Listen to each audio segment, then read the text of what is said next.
Bonjour à toutes et bonjour à tous et bienvenue dans ce nouvel épisode. Je suis tellement contente de vous retrouver aujourd'hui. Le soleil brille dehors et j'ai l'impression que ça va être une conversation vraiment agréable. Comment ça va, Lucas? Bonjour Emma, bonjour à tous. Ça va très bien, merci. C'est vrai, il y a une belle énergie aujourd'hui. Je suis très heureux de vous accueillir sur notre podcast Un peu de français. Le podcast pour apprendre le français doucement, à votre rythme. On va prendre notre temps, comme toujours. Exactement, pas de stress ici. On est là pour passer un bon moment ensemble et apprendre quelques petites choses utiles. C'est l'idée. Et aujourd'hui, Emma, tu as parlé du soleil.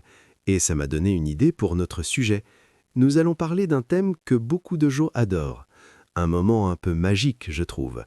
Nous allons parler de Paris au printemps. Ah oui, j'adore ces sujets. C'est ma saison préférée à Paris, sans hésitation. Il y a quelque chose de spécial dans l'air, une sorte de renaissance. Les gens sont plus heureux, je trouve. C'est exactement ça. C'est une expérience. Alors, dans cet épisode, nous allons essayer de vous partager cette ambiance. Nous allons parler de la météo, des activités typiques, et nous allons aussi apprendre quelques phrases très utiles pour profiter de la ville à cette période de l'année. Et ne vous inquiétez pas, on va y aller pas à pas. Si vous êtes débutant, c'est parfait. On va tout expliquer simplement. On apprend ensemble, c'est notre devise. Parfaitement dit. Alors, si vous êtes prêts, installez-vous confortablement. Prenons une grande respiration et commençons notre promenade imaginaire dans Paris au printemps. Alors, pour commencer, parlons de l'ambiance générale. Emma, quand je te dis Paris au printemps, quelle est la première image ou la première sensation qui te vient à l'esprit?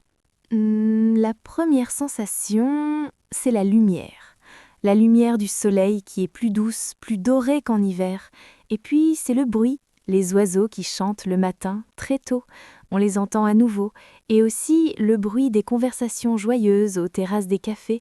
On sent que la ville se réveille après l'hiver. C'est une très belle description, la lumière et les sons. Pour moi, c'est aussi une question de couleur. Le gris de l'hiver laisse la place au vert tendre des feuilles sur les arbres, et puis bien sûr, toutes les couleurs des fleurs. C'est un changement très visible. Oh oui, partout il y a des fleurs, dans les parcs, sur les balcons, c'est magnifique. Mais il faut aussi parler de la météo, n'est-ce pas? Parce que ce n'est pas toujours parfait. Tu as raison, c'est un point très important. C'est normal si vous pensez printemps égale soleil et chaleur. Mais la réalité à Paris est un peu plus complexe. On va prendre notre temps pour expliquer ça. Au printemps, à Paris, le temps peut changer très vite. C'est tellement vrai. Moi aussi j'ai fait cette erreur au début. Je me souviens d'une fois, j'étais étudiante, j'ai regardé par la fenêtre de ma petite chambre, j'ai vu un grand ciel bleu, pas un seul nuage. Je me suis dit, super, il fait chaud. Je suis sortie avec juste un t-shirt. Oh là là! Eh oui, 5 minutes après, j'étais dehors et le vent était glacial. J'ai eu si froid, j'ai dû rentrer pour prendre une veste et une écharpe. C'est le piège classique du printemps parisien. C'est une excellente histoire parce qu'elle illustre parfaitement la situation. Donc, un premier conseil très pratique, au printemps à Paris, la règle d'or est de s'habiller en couches, c'est-à-dire mettre plusieurs vêtements les uns sur les autres. Par exemple, un t-shirt, un pull léger et une veste ou un petit manteau. Oui, c'est la technique de l'oignon. Comme ça, s'il fait chaud au soleil, on peut enlever une couche. S'il y a du vent ou si le soleil se cache, on peut la remettre. C'est très pratique. Et n'oubliez pas une petite écharpe, un foulard. C'est très parisien et ça protège bien du vent frais. Exactement. Écoutons calmement le vocabulaire important pour la météo du printemps. Il fait beau. C'est la phrase générale pour dire que le temps est agréable. Il y a du soleil, le ciel est bleu. Mais attention, il fait frais ou il fait un peu froid, il y a du vent, le temps est changeant. Changeant, c'est le mot parfait. Et parfois, il y a aussi des petites pluies. Ce n'est pas une grosse pluie d'hiver, c'est souvent ce qu'on appelle une averse. C'est une pluie courte et parfois intense. Elle dure 10 minutes et puis le soleil revient. C'est ça, une averse. Donc un petit parapluie pliant dans le sac, c'est aussi une très bonne idée. On n'est jamais trop prudent. En jouer, mais ne vous inquiétez pas, ça ne gâche pas le plaisir. Au contraire, je trouve que ça fait partie du charme. L'odeur de la pluie sur le sol chaud de la ville, c'est une odeur typique du printemps à Paris. C'est vrai. Donc, pour résumer cette première partie, l'ambiance au printemps est joyeuse, lumineuse, la ville se réveille. Mais pour la météo, il faut être préparé. Le mot-clé est changeant. Un t-shirt, un pull, une veste et peut-être un parapluie. Exactement. Et avec ça, vous êtes prêts pour la prochaine étape de notre promenade, les parcs et les jardins. Donc le soleil est là, même s'il fait un peu frais. Naturellement, on a envie de passer du temps dehors, de profiter de la nature en ville. Et pour ça, Paris a des endroits magnifiques, ses parcs et ses jardins. Ah, les parcs. C'est vraiment le cœur de la vie parisienne au printemps. Dès qu'il y a un rayon de soleil, tout le monde va au parc. Les familles, les étudiants, les couples, les personnes âgées, tout le monde. Commençons par les plus connus. Il y a par exemple le jardin des Tuileries, qui est entre le musée du Louvre et la place de la Concorde. C'est un jardin très classique, très droit à la française. Oui, très élégant. J'aime bien m'y promener. Mais mon préféré, mon grand favori, c'est le jardin du Luxembourg. C'est dans le 6e arrondissement. Pour moi, il a tout. Il est grand, il y a des parties très chics, comme autour du bassin principal, mais aussi des coins plus sauvages, avec de grands arbres. Je suis d'accord. Le jardin du Luxembourg est un endroit spécial. Peux-tu nous décrire un peu ce que les gens y font au printemps, Emma? Bien sûr. Alors il y a les fameuses chaises vertes. Ce sont des chaises en métal, on peut les prendre et les mettre où on veut. C'est génial. Les gens prennent une chaise, ils la mettent au soleil et ils s'installent. Certains lisent un livre, d'autres ferment les yeux et profitent juste du soleil sur leur visage. Il y a aussi des groupes d'amis qui discutent, qui rient. C'est une image très parisienne, ces chaises vertes. Et cette activité de se promener lentement, sans but, juste pour le plaisir de regarder, d'observer, il y a un mot très français pour ça. C'est le verbe flâner. Ah oui, j'adore ce mot, flâner. Ça ne veut pas juste dire marcher, c'est plus que ça. C'est une promenade lente, relaxée, on prend son temps, on regarde les détails, on profite du moment. C'est une philosophie. Exactement. On peut dire « j'aime flâner dans les rues de Paris » ou « cet après-midi, j'ai flâné au jardin du Luxembourg ». C'est une activité très printanière. On va prendre notre temps pour le prononcer. Flâner. Et dans les parcs, au printemps, il y a la star de la saison, les fleurs, les magnolias, les tulipes et surtout les cerisiers en fleurs, les cerisiers du Japon. Quand ils sont en fleurs, c'est une explosion de roses et de blancs. C'est absolument magique. C'est vrai. Il y a des endroits spécifiques à Paris pour voir les cerisiers en fleurs, comme au parc de Sceaux, un peu en dehors de Paris, ou près de la cathédrale Notre-Dame. C'est un spectacle qui ne dure pas longtemps, peut-être 1 ou 2 semaines. C'est ce qui le rend si précieux. C'est un peu un événement. Les gens viennent spécifiquement pour prendre des photos. Moi aussi, j'avoue. Chaque année, je prends en photo les premiers cerisiers en fleurs. Ça symbolise vraiment l'arrivée des beaux jours. Parlons aussi d'une autre activité très populaire dans les parcs, le pique-nique. Un pique-nique, c'est un repas qu'on prend dehors, assis sur l'herbe. Ah, le premier pique-nique de l'année. C'est un grand moment.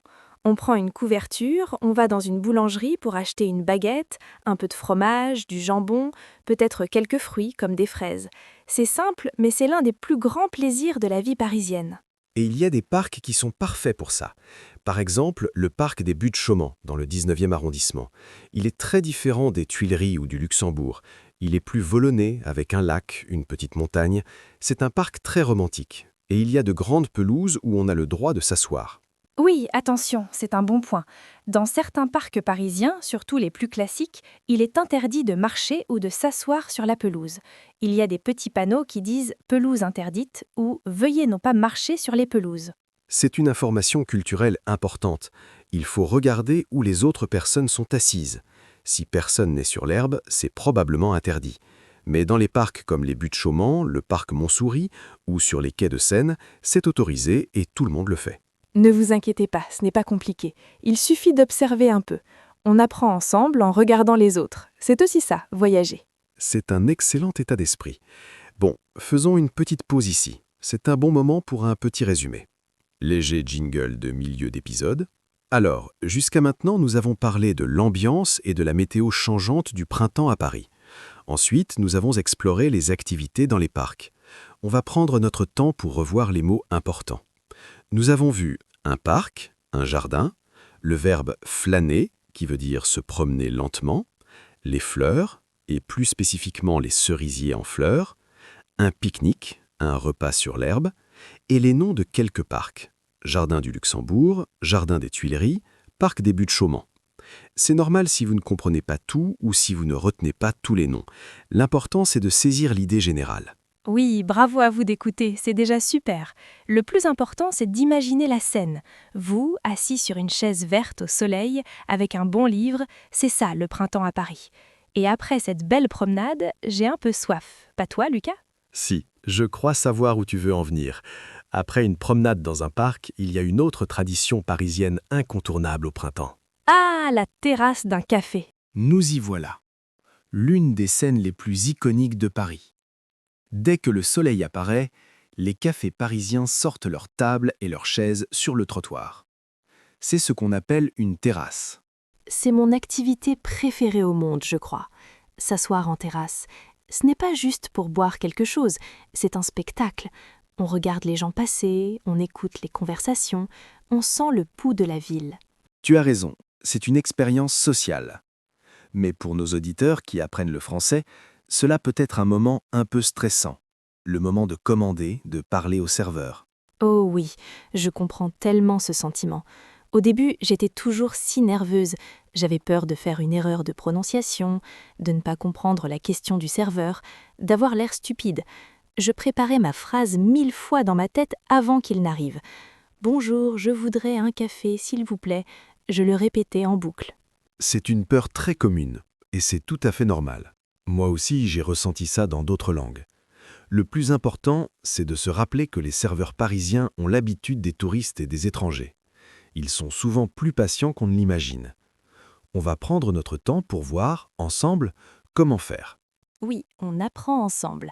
Et vraiment, ne vous inquiétez pas. Un sourire, c'est déjà 50% du travail. C'est le meilleur conseil. Alors, imaginons la scène. Vous vous asseyez à une table libre en terrasse. Le serveur ou la serveuse arrive. Il va probablement dire « Bonjour, vous avez choisi ?» ou simplement « Bonjour, je vous écoute ». Et là, c'est à vous. La phrase magique, polie et simple, c'est celle que je préparais dans ma tête. Écoutons calmement cette phrase. La structure est « Bonjour, je voudrais », suivi de ce que vous voulez, et on termine par « S'il vous plaît ».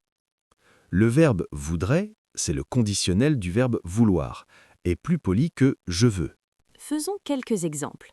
Si vous voulez un café simple, un expresso, bonjour, je voudrais un café, s'il vous plaît. Si vous voulez un café avec du lait, bonjour, je voudrais un café crème, s'il vous plaît. Si vous voulez un thé, bonjour, je voudrais un thé, s'il vous plaît. C'est parfait. C'est simple, c'est clair, c'est poli. Le serveur comprendra parfaitement. Il est important de savoir qu'en France, si vous commandez juste un café, on vous servira un petit café noir très fort, un expresso. Oui, c'est une surprise pour beaucoup de gens. Si vous voulez un grand café filtre, comme un americano, vous pouvez demander un café allongé. C'est un expresso avec plus d'eau chaude. Très bon point. Et si vous ne buvez pas de café, il y a beaucoup d'autres options. Un chocolat chaud, un jus d'orange. Souvent, vous pouvez demander un jus d'orange pressé, c'est-à-dire du jus frais. Pour une boisson fraîche et typiquement française, surtout pour les enfants ou ceux qui n'aiment pas l'alcool, il y a le Diabolo menthe. C'est de la limonade avec du sirop de menthe. C'est très rafraîchissant. J'adore le Diabolo menthe. C'est la boisson de mon enfance. Alors, imaginons, Lucas. Jouons la scène. Je suis une cliente, un peu nerveuse, et tu es le serveur. D'accord, j'arrive à ta table. Bonjour madame. Bonjour, je voudrais un café crème, s'il vous plaît. Très bien, un café crème. Et avec ceci? Non, ce sera tout, merci. Parfait, j'arrive tout de suite. Je reviens à ma voix normale. Tu vois, c'était parfait. Tu as utilisé les bonnes phrases. Ce sera tout, merci est une excellente réponse quand on ne veut rien d'autre. Ouh, merci. C'est vrai que quand on le fait calmement, ce n'est pas si difficile. Le plus dur, c'est de se lancer la première fois. Après, ça devient plus simple. Exactement. Et un autre point culturel important sur les cafés, le prix. Le prix d'une boisson peut être différent si vous êtes au comptoir, debout, au bar, c'est le moins cher. En salle, assis à l'intérieur, c'est un prix intermédiaire. En terrasse, Assis dehors, c'est souvent le plus cher. Ah oui, c'est très important de le savoir. On ne paye pas seulement la boisson, on paye aussi l'emplacement, la vue, le plaisir d'être dehors. Moi aussi, j'ai été surprise la première fois que j'ai vu la différence de prix. Mais c'est normal, c'est comme ça que ça fonctionne. C'est ça. Et pour payer, à la fin, on doit appeler le serveur et demander l'addition. La phrase est simple, l'addition, s'il vous plaît? Ou un peu plus informelle, on peut avoir l'addition, s'il vous plaît? Et le pourboire, c'est une question que beaucoup de gens se posent. En France, le service est inclus dans le prix. C'est écrit sur le menu, service compris. Donc le pourboire n'est pas obligatoire, comme aux États-Unis par exemple. C'est exact. Cependant, si le service était très bon, si le serveur était très gentil, il est courant de laisser 1 ou 2 pièces sur la table, 1 ou 2 euros par exemple. C'est un geste d'appréciation, mais ce n'est absolument pas une obligation. Voilà, maintenant vous savez tout pour commander en terrasse comme un vrai Parisien ou une vraie Parisienne. Le plus important, c'est de profiter du moment. Ne laissez pas la peur de parler vous empêcher de vivre cette expérience merveilleuse. Tu as parfaitement raison, Emma. C'est le message essentiel. L'erreur fait partie de l'apprentissage. Et voilà, notre promenade dans le Paris du printemps touche à sa fin. J'ai l'impression que le temps a passé très vite. Oh oui, c'était si agréable de parler de tout ça. Ça me donne envie d'aller tout de suite m'asseoir en terrasse ou flâner au jardin du Luxembourg. J'espère que ça vous a plu aussi, à vous qui nous écoutez. Nous l'espérons. Avant de nous quitter, comme d'habitude, on va prendre notre temps pour faire un tout petit résumé des points les plus importants à retenir de notre conversation. C'est notre aide-mémoire. La petite boîte à outils, j'aime bien. La boîte à outils, exactement.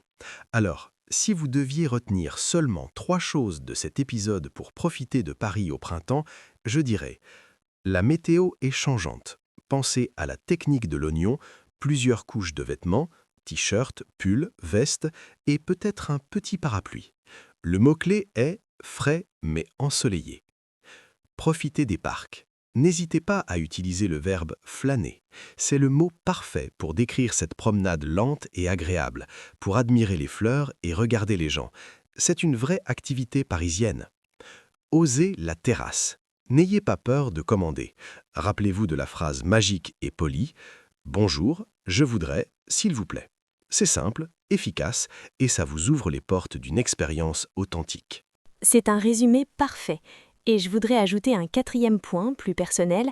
Soyez curieux et profitez de chaque instant. Le printemps est une saison d'optimisme et de joie. Observez les détails, souriez aux gens. C'est ça la vraie magie de Paris à cette saison. C'est un très bel ajout. Merci Emma. Et maintenant, c'est à vous. On adore vous lire, alors on a une petite question pour vous. Racontez-nous, dans les commentaires, quelle est votre saison préférée dans votre ville et pourquoi? Ou si vous avez déjà visité Paris au printemps, quel est votre plus beau souvenir? On a hâte de découvrir vos histoires. Oui, nous lisons tous vos commentaires et ils nous font toujours très plaisir. C'est une belle façon de continuer la conversation. Absolument. Merci infiniment de nous avoir écoutés aujourd'hui.